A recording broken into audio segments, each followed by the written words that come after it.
Good morning and welcome to another NFoxtv video. Today I just wanted to go quickly over the infotainment and the iDrive system in the M140i. I've had a request from one of the viewers just to see if I could give a quick overview, just run through some of the options and yeah, just kind of show you what's available within the infotainment system itself. So first of all, you've got the main menu up here. So we have the media settings, communication, navigation, your ConnectedDrive, your vehicle details and notifications. So if we start over in media, some of these are obviously pretty straightforward. You've got your DAB radio, your FM radio. Now the online entertainment, I don't actually have that set up, but that's basically where you can go in and register for a music service such as Deezer or Napster. As I say, I haven't actually set that up, so yeah, if that is something you're interested in, yeah, it seems to be as straightforward as just follow the step-by-step instructions. Music collection, very similar. Again, I haven't actually uploaded any tracks through the USB, but yeah, when you do, you've obviously got the full control over here, and you can search by artists, albums, tracks, you know, etc. Set your favorites and so on. iPhone, I do actually have this connected. So this, again, very similar. You've got the same search functionality here. So you can search for your artists. Yeah, scroll down through, don't judge. Yes, that is ABBA. And then your CD, DVD. Obviously in the M140i, you do have the CD player. As well as the USB sat in the armrest as well, so there's a connection there. You can connect that up to your phone and so on, and yeah, obviously play music tracks from that. Further down, you've got your sound settings. So as you'd find with most stereo systems, you can adjust the treble, bass, the balance between left and right, as well as, you know, do you want more audio up front than the back, and so on. In volume settings, you've got yeah, basically the settings for your navigation, the volume for speed. So that's basically if you're driving quicker, yeah, how much more do you want it to increase, and so on, because obviously you've got the additional wind noise and everything else. The PDC volume, so your park distance control, how loud you want that. As I've mentioned in the previous videos, I actually have it on the front and the back of the car. So I have it on the standard settings, which, yeah, is loud enough to be slightly annoying. So yeah, I'll just leave that there. The gong, so this sound here, yeah, generally played if you've got messages, warnings, you know, or any tips or anything like that. So again, just setting the volume for that one. Now, under the telephone settings, these it's quite good to have a play with this. Again, mine seems to work, touch wood, pretty well on the default settings, but I did have play just setting up a test call with my partner, and yeah, you can change how sensitive the microphone and the loudspeakers are, just to make sure that it's working with your phone itself. I'm just using an iPhone 7, as I say, in standard form. I'm able to hear, and people are able to hear me absolutely fine. And then that's it under volume. You've then got the option to reset all of your audio settings. I wouldn't generally recommend that unless you've really gone in, messed up all of the settings, because yeah, it takes a while to get everything set back up again. You've then got the option to manage your mobile devices. So here's where you basically connect up a new phone. I've already connected mine, obviously, but if not, you just go in, select telephone. Because I've got mine connected already, you get this prompt to say that they'll be disconnected whilst a new device is added. But you basically get given a code. You find the Bluetooth, well, make sure the Bluetooth switched on your device, find the connection, connect, and then you're prompted to add in the code itself. But yeah, again, very, very straightforward. And then the personalized menu, it's just, you can basically select what it is you want to see on there. So for example, I've switched off the AM radio. I have absolutely no interest in any of the AM channels, so there's no point clogging up the menu. To be honest, I don't use online entertainment either, so I may as well turn that off. And then if you go back into the menu itself, you'll see that I no longer have the online entertainment part there. Now over in communication, obviously first thing you need to do is connect the telephone, as we've done in the media menu. But then in here you've got all access to your contacts which sync up, your recent calls, the ability to just dial a specific number, manage again your mobile devices, so you can actually connect your phone up in here as well. So you get your ability here to contact BMW assistance. So with, I believe, all new BMWs, you get your 3 years BMW roadside assistance and so on. So yeah, you can contact them through this menu. General messages that might be pinged out from the system, so you can forward, addresses from the app and things like that, and yeah, you'll receive those in here. Online mail, not used this, but I have signed up to the ConnectedDrive application, so I guess it's just any messages you're getting through there you can again access through the iDrive system itself. And once again, you've got the ability to personalize the menu, disable some of the options that might just be cluttering it that you don't normally use. Now, navigation, pretty straightforward, and yeah, one of the better in-car navigation systems I've used. The one in my previous Audi was just absolutely shocking. I tend not to actually input any addresses manually or anything else. I actually use the voice activation, which I find works very well. Navigate to James Street West, Bath. Bath, James Street West was selected. Route guidance has been started. See, so it's just so simple. You don't need to take your eyes off of the road, and yeah, you're already on your way. So that's the navigation side. You can, set up your journeys through here as well as waypoints. You can also just go straight to the map to see where you are. View your previous journeys, any that you've actually sent to the car or imported. All of that shows up in there. And then in your settings, you have the ability to enable the traffic information. So this works quite well. It's not as good as the likes of Waze, for example, kind of feeding back information on traffic, accidents and stuff like that. However, it does do a reasonable job compared to a lot of systems out there. So yeah, I will quite often just use the standard BMW navigation. It would be nice to see Waze integrated at some point. I know there's been rumours of it, but yeah, until then it does a pretty good job. You've then got your map elements. So on here you can just enable the 3D buildings and to show up where traffic lights are. So when you're actually in like a more dense area, such as the city centre of Bath, for example, it kind of shows you blocks of where buildings actually are. So it just helps you get a bit of sense as to where you are on the road in retrospect to the map itself.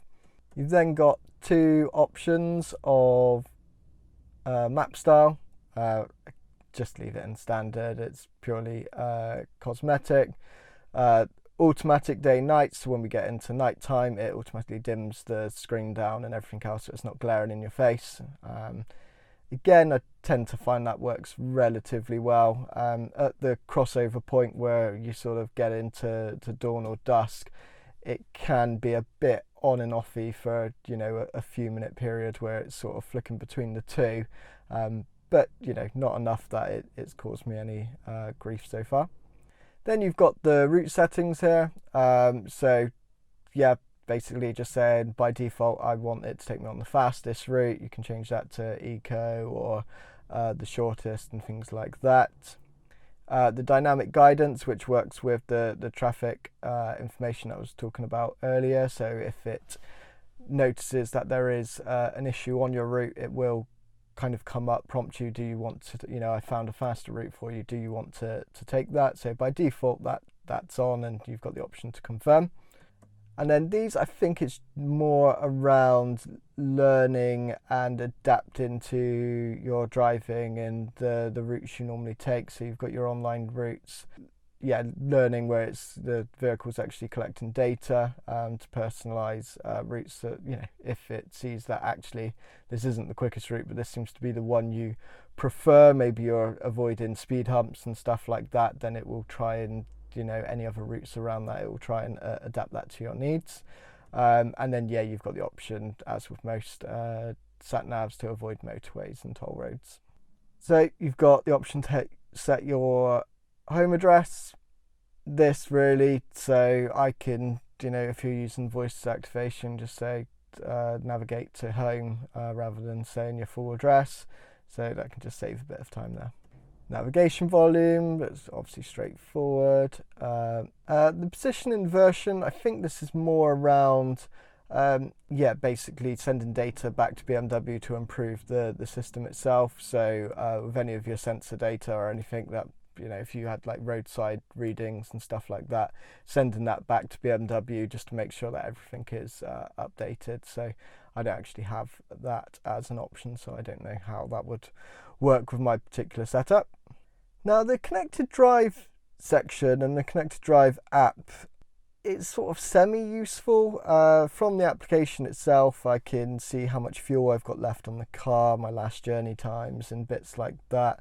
I can lock and unlock the car. Unfortunately, you can't start the engine on the car, which I think would be more useful. You can set the vents to go, but because you're not starting the car, you're not really getting the air conditioning. So yeah, it's kind of definitely room for improvement. A friend of mine has the Jaguar XE, and he's able to do a lot more with his car, including starting it, setting the air conditioning and everything else. So a good example is when he's finishing work, if it's too hot, he'll start the car, stick the air conditioning on. By the time he's actually walked down to the car park to get into the car, the car's at a comfortable temperature. Whereas this application, I don't find myself ever really using it because it just doesn't solve any problems for me.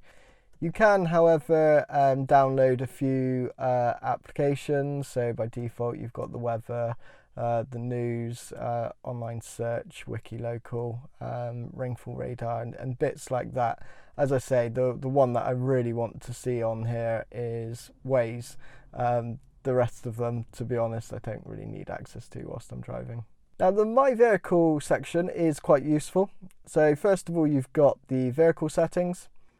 So lights at the top, interior lighting. So you can do your ambient light, whether it's classic or sport, as well as the brightness of that. So on the exterior lighting, you've got your one-touch turn signal. So that's just tapping the indicator stalk, how many times the repeaters flash before stopping. Yes, I know we're in BMWs, but yeah, I still prefer to use my indicators and let people know what's going on.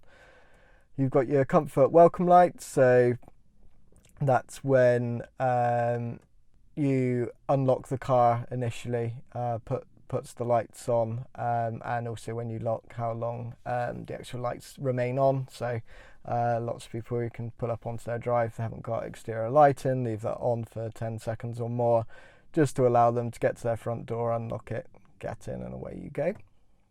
So doors and key button settings. So I've got mine, so when I unlock, it unlocks all, well, I say all the doors, both the doors, because I'm on a 3-door model. The comfort entry is basically you press it once to unlock the driver's door only, press it again, and then it unlocks all. Under the second section, you've got the option to relock automatically. So that's if I've unlocked the car, actually just need to nip back in, forgot I've left my wallet, it will automatically relock the car if it doesn't detect me opening the doors. And likewise with lock after pulling away, as you drive off, just locks all of the doors. So yeah, no one can actually get in, get you at the traffic lights and so on. And then finally, just the turn signals flash to indicate the vehicle is being locked or unlocked. Again, pretty standard stuff, but yeah, if that does annoy you for any reason, you can switch that off. You've got a speed warning function, so if you want to, make sure, set it at 80 miles an hour, for example, just to let you know, 70 miles an hour, so when you're on the motorway, you don't want to go past the speed limit, that'll work there. Driving modes, you can configure both the Sport and the Eco Pro. So I've got mine set up as drivetrain and chassis, but I don't actually have the adaptive suspension, so I don't know what the chassis element actually does on there, or whether it's just if you do have the chassis side. But effectively on the drivetrain, it just puts it into the sport gearbox rather than the comfort, so you get those quicker changes. So under Eco Pro, you've got a few options, such as, well, the coasting is a really noticeable one. So if you're going along, lift your foot off the accelerator rather than leaving it in gear. It will engage the clutch, so you're literally as good as in neutral rolling along. You can disable that, and the Eco Pro climate control, which just reduces the power of the air conditioning. Now the auxiliary ventilation, that's kind of what I spoke about, that you can set for the from the app. But yeah, you can also, if you know you're getting in your car at 7 o'clock every morning to head to work, you can set that on, and like how long you want that to be.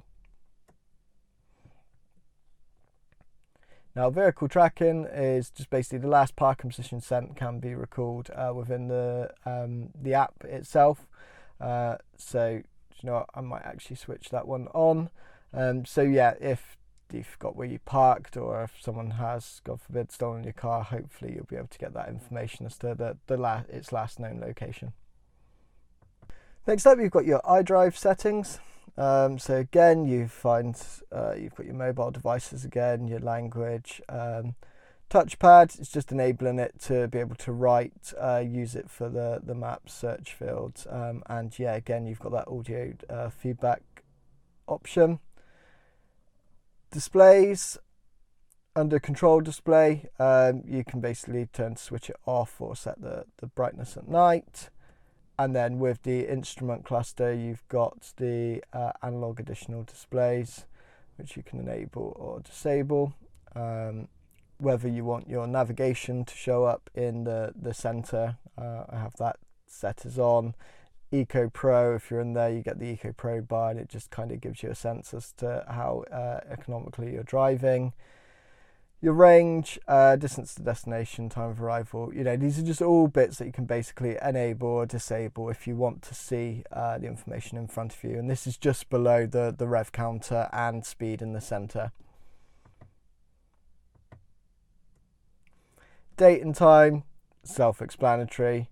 Units, again, it's quite handy if you're going abroad. So we're obviously off to the Nürburgring next month, so in here I'll be able to go in and change the distance to kilometers, which will ultimately show me the digital speedo in kilometers per hour, as well as distance to destinations and everything else. Sound, here we go again, same sound settings. You'll notice there's lots of ways of accessing lots of these options throughout all of the menu. It's just to try and make it as simple as possible. So if I'm already in the media side of things and want to change the sound, I can. If I'm in the iDrive set, it's just giving you that flexibility. Notifications, so that's a separate area on the iDrive, but just what notifications do you want to show up? Pop-ups, that's just pretty much, do you want when you're changing from Eco, Sports Plus, do you want that to show up on the main screen? I've actually switched that off because you get a notification just on your dials in front of you. I don't see why it needs to come up on the main screen itself, and it stays up for a little bit too long in my opinion. Where you go to update your software, getting started is just it's just setting you up really for the first time. So changing your driver profile, your language, and everything else. So I've already done that, so all of my settings are saved under my user. And data privacy, I don't know if this is off the back of all the GDPR stuff and everything else, but it's just agreeing that you're happy for BMW to hold this information on you. Contents of main menu, again you've got some cosmetic changes here, so whether you want the map or the arrow view on the main menu that we started on. Again, same with this, do you want the onboard computer, the driving style analysis, so it's just ultimately just what do you want to be displayed in that main menu. Driver profiles, as I mentioned earlier. So you can actually set up the driver profile. So if I want the settings in a specific way, so for me, I've set it, all of my preference in terms of how I want sport, how I want Eco Plus, when I'm entering, exiting my car, what I want it to do, and everything else. If you've got multiple drivers or just multiple moods, if you want it to be configured a slightly different way for longer journeys, you can set that up on a different profile. The other thing to note as well is it remembers what profile you were on last with your keys. So early on in ownership, I sort of set it all up. Then I used my spare key because I hadn't kind of attached either to my keychain, and it had all changed again. And I was just quite confused. And I realised that actually whatever you set with the key you're in, that's kind of what it will default at. Technology in action is quite a cool area. So you can see kind of how efficiently you're driving and the kind of the dynamics of the car over the last sort of trip. How much time was you in sport, comfort, eco, what was your MPG and everything else. So to be honest, it all looks cool and everything, but it's not really something I ever use or would be comfortable using whilst you're driving along. It really does kind of detract your attention from the road. The sports displays is kind of where it shows you your power and everything else on the screen as well. That's quite funky, but again, it's not something that's really got any use at all. Driving information, so just your onboard computer, your average MPG, trip computer, same again, but for your last trip, or what was your average speed, fuel consumption, and so on. And then this is an interesting one that you've got your owner's handbook on here. I prefer reading through the physical manual, but if you're wanting to just find something quickly, you can do within the actual iDrive system itself, which is kind of cool, but again, it's not something, it's not a means that sort of works for me. And then finally your notifications, which again we've kind of alluded to, but that's where they would show up. So that's everything from the iDrive system up there. Other things that you might find useful, especially on the media side.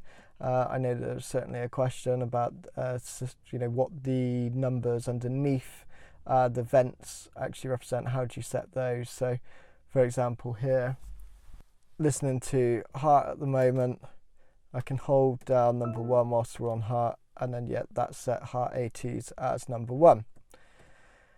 Let's go for heart bath, hold that down on number 2, you've set that to heart bath. So now I go to 1, heart 80s, heart bath, as simple as that.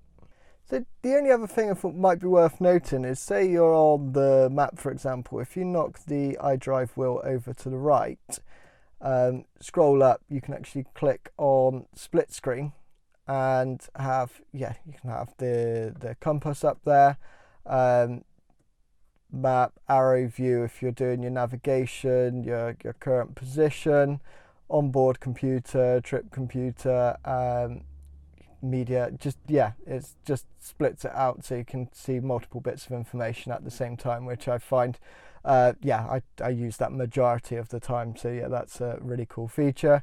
If you want to switch it off, again, just slide over to the right, up to split screen and switch it off, and you go back to your full map. But I hope this video was useful. Sorry, it's probably turned out to be really quite long. It's quite an in-depth menu, but if you have any questions or anything that I didn't cover or couldn't cover because I'm not actually emotioned, please feel free to leave them in the comments. Otherwise, thanks again for watching. Please like and subscribe if you haven't already, and stay tuned for plenty more videos to come. Cheers.